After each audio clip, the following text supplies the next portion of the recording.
আমি যেন আপনার পিছনে ঘুরতে পারি, আমি যেন ফ্ল্যাটের পিছনে না ঘুরি, আমি যেন প্লটের পিছনে না ঘুরি, আমি যেন ব্যবসার পিছনে না ঘুরি, আমি যেন গাড়ির পিছনে না ঘুরি, আমি যেন বাড়ির পিছনে না ঘুরি, আমি যেন ব্যবসা, আমি যেন ডেজিগনেশন, স্ট্যাটাস, মর্যাদা, সম্মানের পিছনে না ঘুরি। আল্লাহ, আমি যেন শুধু আপনার পিছনে ঘুরতে পারি।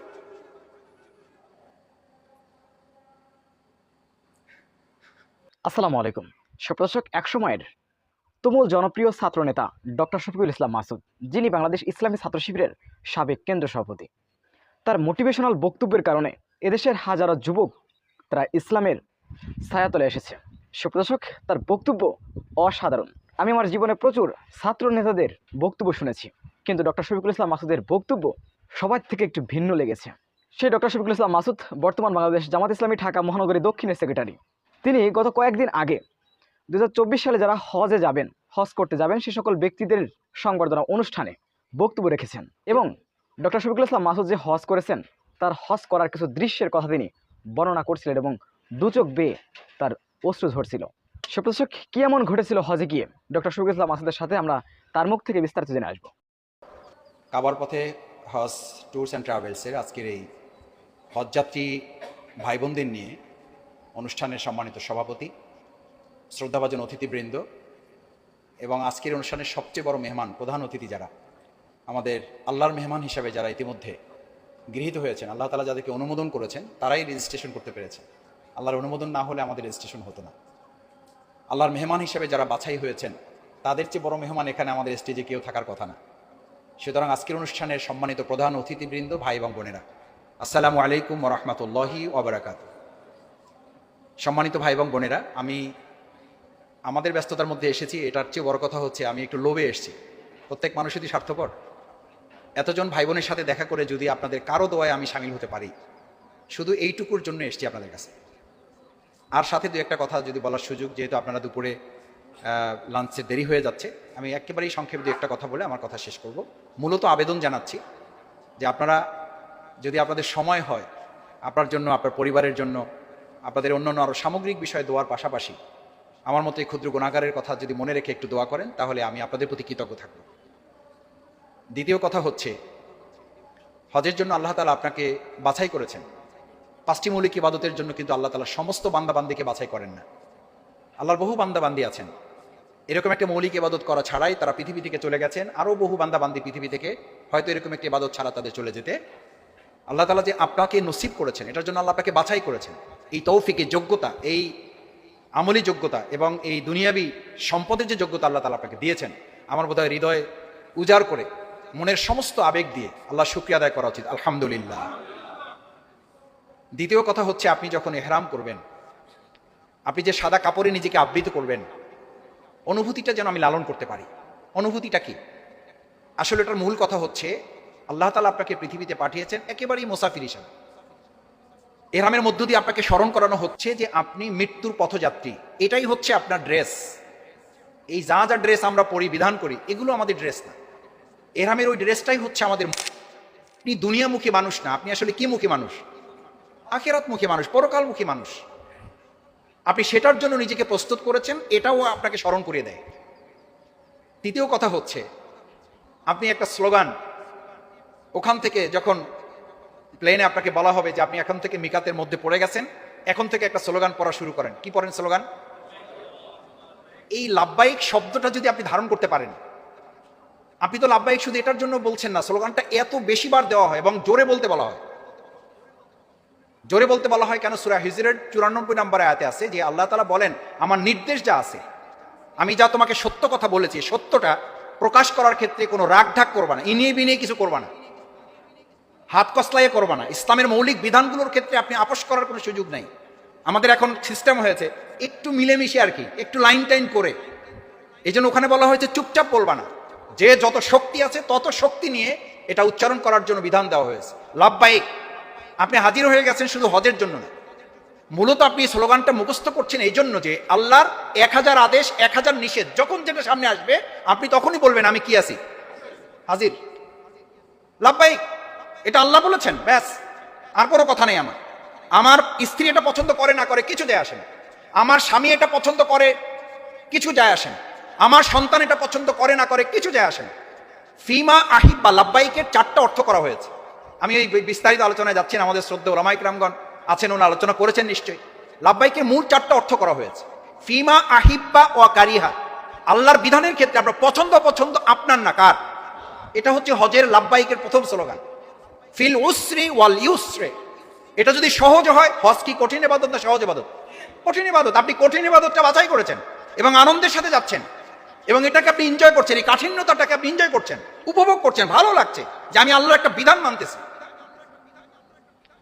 আপনি সাফা মারোয়া দৌড়দৌড়ি করবেন, দৌড়দৌড়িটা শুধু দৌড়দৌড়ি না, এটাতে পেরেশানি। ওখানে আসলে কে দৌড়িয়েছিলেন? হাজের আলাইহিস সালাম। কেন দৌড়িয়েছিলেন? কি জন্য দৌড়িয়েছিলেন?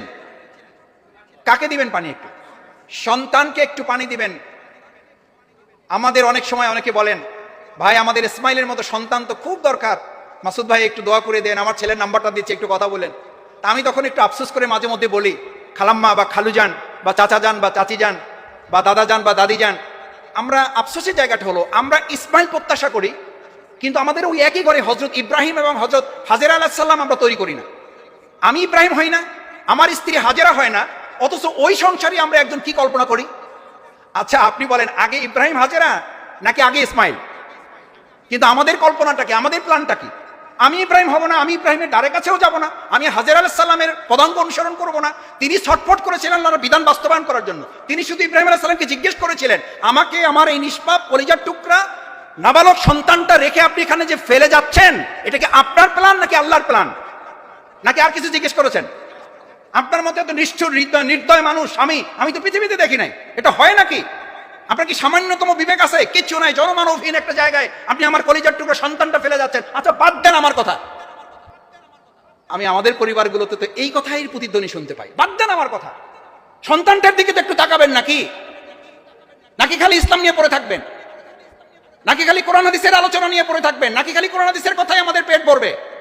দেখছেন পাশের বাড়ি ডাক্তার হয়ে গেছে, ইঞ্জিনিয়ার হয়ে গেছে, কবি হয়ে গেছে, সাহিত্যিক হয়ে গেছে, সাংবাদিক হয়ে গেছে, আপনার ছেলের কি অবস্থা?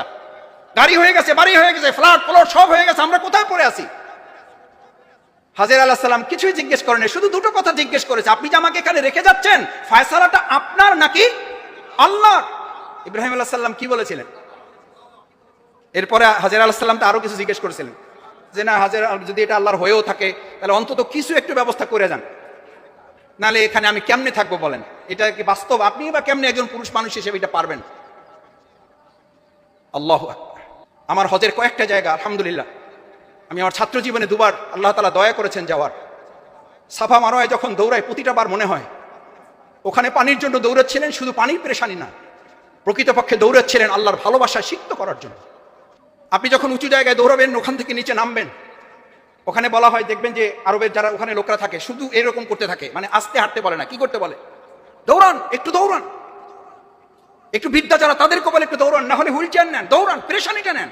পেরেশানিটা শুধু ওইটুকুতে দৌড়ি না, পেরেশানিটা হচ্ছে আল্লাহর আদেশ বাস্তবায়ন করতে পারা। আপনি যে বাংলাদেশে বাস করেন, আমার কথায় অন্যভাবে নিয়েন না হাজী সাহেবগণ, আল্লাহ তাআলা আপনাদের হজ কবুল করুন। আমি বলেছি শুধু একটু দোয়া নেওয়ার জন্য এসেছি, আর বাকি যতটুকু কথা পছন্দ হলে আল্লাহ কবুল করুন, না হলে আপনাদের মাথা থেকে আল্লাহ যেন ভুলিয়ে দেয়। ওখানে পেরেশানিটুকু এই যে আল্লাহর নির্দেশ বাস্তবায়ন করার জন্য উনি দৌড়দৌড়ি করেছেন, আপনি ওখানে দৌড়দৌড়ি করে কি শেষ করবেন? আপনার ওই সাফা মারার দৌড়দৌড়িটুকু দেশে ফিরে এসে আপনি এখানে তো দৌড়দৌড়ি করবেন, আল্লাহর বিধান এখানে কার্যকর আছে কিনা, যদি না থাকে তাহলে এখানে তো আপনার দৌড়দৌড়ি করা দরকার, এখানে তো আপনার পেরেশান থাকা দরকার। আমার দৌড়দৌড়ির পেরেশানিটুকু ওখানেই শুধু শেষ হয়ে যায় কেন?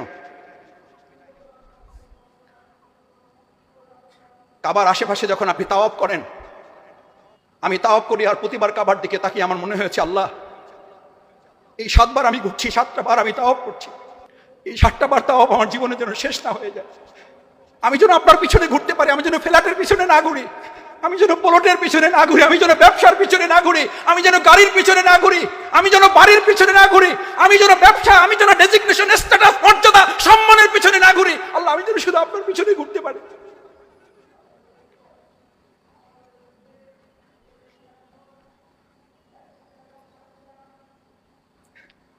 ওখানে তো আপনাকে এই ঘোরাঘুরিটা এটা শেখায়, শুধু আল্লাহর জন্য ঘুরবেন আপনি, শুধু আল্লাহর পিছনে দৌড়াবেন আপনি, শুধু আল্লাহর ভালোবাসার জন্য আপনি দৌড়াবেন। আপনার মাথা থেকে তো ওখানে ভালো খাচ্ছে না মন্দ খাচ্ছেন, এটা তো মাথা থেকে বের হয়ে যাবে। কিসের ভালো খাওয়া, কিসের মন্দ খাওয়া? যেখানে হাজেরা আলাইহিস সালাম যে পানির জন্য দৌড়াচ্ছেন, আমি আমার চোখে দেখা থেকে বলছি, আল্লাহর রাস্তায় মাফ করবেন, এখানে যারা মুআল্লিম আছেন বা হজের ব্যবস্থাপনায় আছেন তাদের পক্ষে যাবে কথাটা, তাদের পক্ষে যাবে কথাটা। আমি পক্ষে বিপক্ষের জন্য বলছি না। ডাল আসছে, রুটি আসছে, পান নাই, বিছানা পেয়েছেন, পান নাই, এসি রুম আছে, নাই, এক রুমে 4 জন 6 জন হয়ে গেছে, নাই, নাথিং। আমি বিশ্বের অনেক বড় বড় মানুষের সাথে থাকার সুযোগ পেয়েছি, তারা একবারের জন্য হোটেলে যাননি, একবারের জন্য 15 দিন একসাথে থাকার সুযোগ পেয়েছি, একবারের জন্য হোটেলে যাননি, অথচ তার সবচেয়ে ভিআইপি হোটেল বুকিং করা।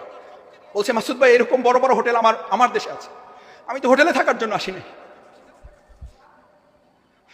আমি এসিতে রাত্রি যাপন করার জন্য আসিনি, আমি আমার স্ত্রীর সাথে যদি থাকতে হবে তাহলে তো আমি বাড়িতেই থাকতাম, আমি তো এখানে এসেছি আল্লাহর সাথে সময় দেওয়ার জন্য। অথচ আমি আমার চোখের সামনে দেখেছি ঝগড়া বিবাদ করে রুম থেকে বের হয়ে গিয়ে মুআল্লিমের সাথে ছিন্ন বিচ্ছিন্ন করে বলছে যে লাগবে না এই হজ, বাদ দেন, কিসের জন্য আপনি নিয়ে আসছেন, কত টাকা লাগবে, আপনি নিতেন টাকা, কেন আমাদেরকে এরকম কষ্ট দিচ্ছেন। আমি আমার চোখের সামনে দেখেছি মিনায় যাওয়ার জন্য গাড়িতে সিট পাওয়া নিয়ে বিরাট যুদ্ধ। তাহলে আপনি কি স্বীকৃতি দিলেন, কি স্বীকৃতি দিলেন? লাব্বাইক আল্লাহুম্মা লাব্বাইক লা শারীকা লাকা লাব্বাইক ইন্নাল হামদা, আপনি কি প্রশংসা স্বীকৃতি দিলেন? নিশ্চয়ই আমি আল্লাহর শুকরিয়া আদায় করি যখন যে অবস্থায় থাকবো, ওইটাই জন্য আমি কি আছি। দেখি একটু পারবেন ইনশাআল্লাহ, পারবেন ইনশাআল্লাহ। আপনার হজের সবচেয়ে বড় শিক্ষা হবে আল্লাহ তার বান্দাবান্দিকে যখন যে অবস্থায় রাখে, ইন্নাল হামদা, আমার কোনো নাশুকরি নাই, আমার জীবনে কোনো অকৃতজ্ঞতা নাই, অন্যায়মাতা, যা অবস্থায় আছে আল্লাহ চাইলে এর চেয়ে আমাকে কি রাখতে পারতেন। এটাই আমার জন্য নিয়ামত, এটাই আমার জন্য নিয়ামত। আমার চেয়ে অনেক খারাপ মানুষ, আমাকে তো হজের জন্য আল্লাহ বাছাই নাও করতে পারতেন, রেজিস্ট্রেশন হয়েছে যেতে পারে না, হয় না এরকম? তাহলে আপনি ওই কাতারে পড়ে গেলে কি হতো, কি হতো? অন্যায়মাতা লাকা ওয়াল মুক। শেষ কথা বলতে চাই, রাজনৈতিক কথা। আমাদেরকে দেখলে কেউ কেউ বলেন যে মাসুদ ভাই আপনারা তো ঢেকির মতো, স্বর্গে গেলেও আপনারা বাঁধেন। আমি বললাম ভাই বাঁধার কথা তো আমার না, এটা এখানকার শুধু হজের সাথে সম্পৃক্ত যারা তাদের না, এটা কতিপয় শুধু আলেম গোষ্ঠীর জন্য নয়। লাকা ওয়াল মুলক, আপনি ওখানে চিৎকার করে বলে আসেন গোটা রাজত্ব কার, আপনি যে দেশে বাস করেন সেই রাজত্ব কার চলছে, অর্থনৈতিক ব্যবস্থা কার চলছে, সাংস্কৃতিক ব্যবস্থা কার চলছে, শিক্ষা ব্যবস্থা কার চলছে। আপনি ওখানে ডিক্লার করে আসছেন লাকা ওয়াল মুলক। আপনি শুধু হজ করে হাজী হিসাবে ফিরে আসছেন না, আপনি হজ করে আল্লাহর একজন বান্দাবান্দি সৈনিক, মুজাহিদা হিসাবে, আল্লাহর একজন যোদ্ধা, আল্লাহর একজন সৈনিক হিসাবে ওখান থেকে ফিরে আসছেন, আল্লাহর কাছে ওয়াদা করে আসছেন আল্লাহ এই পথে যত শয়তান আসবে, মিনাল জিন্নাতি, শয়তান কয় প্রকার? এক শয়তান তো পাথর মারে দিয়ে সব শেষ করে দিয়ে চলে আসে। আমার সাথে যারা পাথর মারতেছিল তো তারা দেখলাম যে জুতা খুলে মারতেছে, দেখবেন আপনারাও, এগুলো বাংলাদেশিদের মধ্যে বেশি করে। বাংলাদেশ আমার দেশ, ভালোবাসি, কোনো সন্দেহ নাই, কিন্তু এটা অন্য দেশে খুব কম পাবে, নাই বললেই চল। নিজের ব্যাগ মাইরে দিচ্ছে, ওই পর্যন্ত পরে নাই, পড়ছে যে আর হাজির মাথায়, আমার নিজের চোখে দেখা। আমি বললাম ভাই কেন করলেন এটা, কেন করলেন? হস্ত হচ্ছে সবচেয়ে ইনসাফের জায়গা, গোটা মুসলিম উম্মাকে আল্লাহ এক জায়গায় করে আপনাকে মহব্বত তৈরি করে দিচ্ছেন। It's a international conference for Muslim উম্মাহ, এটা মুসলমানদের আন্তর্জাতিক বার্ষিক সম্মেলন। এখান থেকে মসজিদে আমিরায় যে মেসেজ দিয়ে দেওয়া হবে, ওখানে খুতবা হবে না, এই খুতবা ইটস নট অনলি খুতবা, ইটস এ বার্ষিক ইন্টারন্যাশনাল কনফারেন্সের আপনার জন্য একটা নির্দেশনা। মসজিদে আমিরায় আপনি 2 ওয়াক্ত নামাজ একসাথে পড়বেন, খুতবা হবে, খুতবা যতটুকু মনোযোগ দিয়ে শোনার চেষ্টা করবেন, এখন তো বাংলায় অনুবাদ হয় আলহামদুলিল্লাহ, আপনি মনোযোগ দিয়ে শুনবেন। লাকা ওয়াল মুলক, এই রাজত্ব আল্লাহর, এর সামনে যত শয়তানের ওয়াসওয়াসা আসবে, ওখানে পাথরটা প্রতীকী, ওটা প্রতীকী। বড়টা মারেন, মাঝারিটা মারেন, ছোটটাও মারেন, তো বড়টাতে একটু আপনারা কি করেন, একটু জোরে মারেন। তো আমি অনেক সময় বলি পাথর ওখানে শেষ করে সব শেষ করে চলে আসেন না, মুজদালিফার কিছু পাথর 2-4টা পকেটে রাখেন, কোথাকার জন্য? দেশের জন্য রাখেন। শয়তান কি ওখানে শেষ হয়ে যায় না এখানেও আছে? শুধু জিন আছে না মানুষও আছে? এই কথা বললে বলবে যে এই তো সন্ত্রাসী কথা, এই তো উগ্রবাদী কথা। আরে ভাই এই কথা তো আমার না, আপনি ঘোষণা করছেন লাকা ওয়াল মুলক, রাজত্ব চলবে আল্লাহর, ইনিল হুকমু ইল্লা লিল্লাহ, যিনি সৃষ্টি করেছেন, সৃষ্টি যার, আইন চলবে তার। আপনি যে রাজত্বে বাস করছেন, যদি আপনার চেহারা পরিবর্তনটুকু না হয়, আপনি কোরবানি পেশ করছেন ওখানে দুম্বা, এই দুম্বা কোরবানি তো শুধু দুম্বা কোরবানি না, আপনার গোটা জীবন কোরবানির, ওটা প্রতীকী কোরবানি। আপনি সিদ্ধান্ত নিয়ে আসছেন যদি প্রয়োজন হয় আমার জীবনের কোরবানির জন্য আমি প্রস্তুত থাকবো ইনশাআল্লাহ। এটা হচ্ছে হজ, এটা হচ্ছে হজ। আরাফায় যাবেন, আরাফার তো খুব কম সময়, এটা কোন আরাফা যেখানে আমরা একত্রিত ছিলাম আলমে আরাফা, কিসের জগতে? আবার আমাদেরকে ওখানেই কি করতে হবে? একত্রিত করা হবে। সেই জায়গাটা, যেই জায়গাটা আপনি দেখে আসতেছেন, সুবহানাল্লাহ, আল্লাহ আমাদেরকে এই জায়গায় একত্রিত করেছেন, পুরো সময়টুকু চোখের পানিতে ভিজাবেন। মুজদালিফা সবচেয়ে কঠিন জায়গা, চোখের পানিতে ভিজাবেন ওই জায়গাটুকু। মিনায় যতক্ষণ থাকবেন গল্প গুজব, ছবি, ফেসবুক ভিডিও, আল্লাহর রাস্তে সিদ্ধান্ত নেন। ছেলে মেয়েদেরকে যারা আছে বলে যান যে এই 15 দিন, 20 দিন, 25 দিন তোমাদের সাথে কি থাকবে না। ধরে নাও যে আমি কোথায় চলে গেছি, আমি কবরে চলে গেছি, আমি সাদা কাপড় পরেছি, আমার কথা ছেড়ে দাও, আমি আর ফিরে আসতেও পারি না আসতে পারি। আমি অনেককে খেয়াল করেছি এখনকার আধুনিক তথ্য প্রযুক্তির যুগ হওয়ার কারণে ফুল টাইমটুকু তাওয়াফ করতেছে, এরকম করে তাওয়াফ করতেছে। আরে ভাই, আপনি মোবাইল দেখতেছেন নাকি তাওয়াফ করতেছেন? আপনার মতামত থাকতে হবে আল্লাহর দিকে। আপনি মিনাতে আছেন, ওখানে বসে ভিডিও কল দিচ্ছেন। আপনি আরাফায় আছেন, থাকবেন কতটুকু সময়, কয় দেখো গাছপালা কত সুন্দর। আরে ভাই, গাছপালা তো বাংলাদেশেও আছে। আপনি কি দেখাচ্ছেন? এত সবকিছু যদি ভিডিওই করতে হবে, তাহলে আল্লাহর কাছে কি সংরক্ষণ থাকবে? আল্লাহর ক্যামেরায় কি ভিডিও হচ্ছে, আর সে আজিব থেকে আপনাকে কে দেখছে? আপনি ওই সময় শুধু এতটুকু খেয়াল করেন যে আমাকে পৃথিবীর কেউ দেখছে না, শুধু আমাকে কে দেখছেন? আল্লাহ সুবহানাহু ওয়া তাআলা। সম্মানিত ভাই বোনেরা, আসুন আল্লাহ তাআলা যে স্লোগানে আপনাকে উজ্জীবিত করেছেন, ওই স্লোগান আলোকে আমার জীবনটা হবে। অনেকে জিজ্ঞেস করেন, ভাই আমার হজ, আমার ইবাদত। আমি অনেক সময় বলি, নামাজ রোজা কবুল হয়েছে হয় নাই, বুঝার উপায়টা কি? এই কথাটুকু বলে শেষ করছি। বুঝার উপায় হচ্ছে, আপনি এখন থেকেই ফিল করবেন যে আগের তুলনায় আপনার দুনিয়ার প্রতি ভালোবাসা কমতেছে নাকি বাড়তেছে। ক্বালা রাসূলুল্লাহ সাল্লাল্লাহু আলাইহি ওয়াসাল্লাম, সাররাতকা হাসানাতুকা ওয়া সাইয়্যাতুকা সাআতকা ফা আনতা মুমিন। তুমি ইমানদারের পরিপূর্ণতা লাভ করছো, এটা বুঝার উপায় হচ্ছে তুমি যখন আল্লাহর কোনো নির্দেশ মানতে পারো তখন তোমার ভালো লাগে, যখন কোনো অন্যায় হয়ে যায় তখন অনুতপ্ত অনুশোচনায় তোমার হৃদয়টা ফেটে যায়। আল্লাহ রাসূল তাকে কি স্বীকৃতি দিয়েছেন? ফা আনতা মুমিন, সে হচ্ছে ইমানদার। আসুন, আপনার হজ কবুল হচ্ছে না এটা বোঝার জন্য মনের দিক থেকে আল্লাহকে প্যারামিটার ঠিক করে দিয়েছেন। আপনি যদি দেখেন আগের যে গুনাহগুলো, আগের যে অন্যায়গুলোর সাথে সম্পৃক্ততা ছিল, পর্যায়ক্রমে ওগুলো থেকে আস্তে আস্তে আপনার একটা ঘৃণা তৈরি হচ্ছে, আল্লাহর আদেশগুলো বাস্তবায়নের প্রতি আপনার আগ্রহ তৈরি হচ্ছে, তাহলে বোঝা যাবে যে আপনার হজ আল্লাহ কি করেছেন। আর যদি দেখেন আগের যে গুনাহগুলো করে গেছেন, মনের মধ্যে শয়তান ওয়াসওয়াসা দিচ্ছে, বাইসা থাকলে হজ তো আবার, টাকা পয়সা তো আল্লাহর মধ্যে কম দেয় নাই, আল্লাহ চাইলে আবার করতে পারবো, আবার মাপ চাবা, অসুবিধা নেই। আরে ভাই, টাকা আছে, মাপও চাইবেন, যাইতেও পারবেন, ঠিক আছে, কিন্তু মৃত্যুর আগে আর সেইটা কপালে জুটবে কিনা সেই ফয়সালা, সেই সিদ্ধান্ত, সেই নিশ্চয়তা কি আপনার আমার কারো আছে? তার মানে ধরতে হবে দিস ইজ হজ। শুধু না, ইসলামের বিধান হচ্ছে যে ইবাদতটা যখন করবেন ধরে নিতে হবে এটাই হচ্ছে মৃত্যুর আগের আমার সর্বশেষ ইবাদত। সেভাবে আল্লাহ তাআলা আপনাদের হজগুলো কবুল করুন, সেই প্রত্যাশা ব্যক্ত করে আবারও আমাদের সম্মানিত ভাই এবং বোনদের কাছে, আমাদের জন্য, আমার জন্য, গোটা মুসলিম উম্মার জন্য, বিশেষ করে আমাদের প্রিয় মাতৃভূমি জালিমের যে রাজত্বে আছে, এই জুলুমের রাজত্ব থেকে এটাকে ইসলামের রাজত্বে প্রবেশ করানোর জন্য আল্লাহর রাস্তায় আপনারা সবাই দোয়া করবেন ইনশাআল্লাহ। আল্লাহ তাআলা আপনাদের হজ কবুল করুন, আপনাদের সাথে আমাদের মতো গুনাহগারদেরকেও কবুল করুন। আসসালামু আলাইকুম ওয়া রাহমাতুল্লাহি ওয়া বারাকাতুহু। সুপ্রিয় দর্শক, জামাত নেতা ডক্টর শফিকুল ইসলাম মাসুদের এই বক্তব্যটি আপনারা কিভাবে দেখছেন? অবশ্যই আপনাদের মূল্যবান মন্তব্য কমেন্ট বক্সে জানাবেন। সবসময় সত্য নির্ভুল তথ্য পেতে স্বাধীন বাংলা ইউটিউব চ্যানেলটি সাবস্ক্রাইব করে আমাদের সাথে থাকুন। আসসালামু আলাইকুম ওয়া রাহমাতুল্লাহি ওয়া বারাকাতুহু।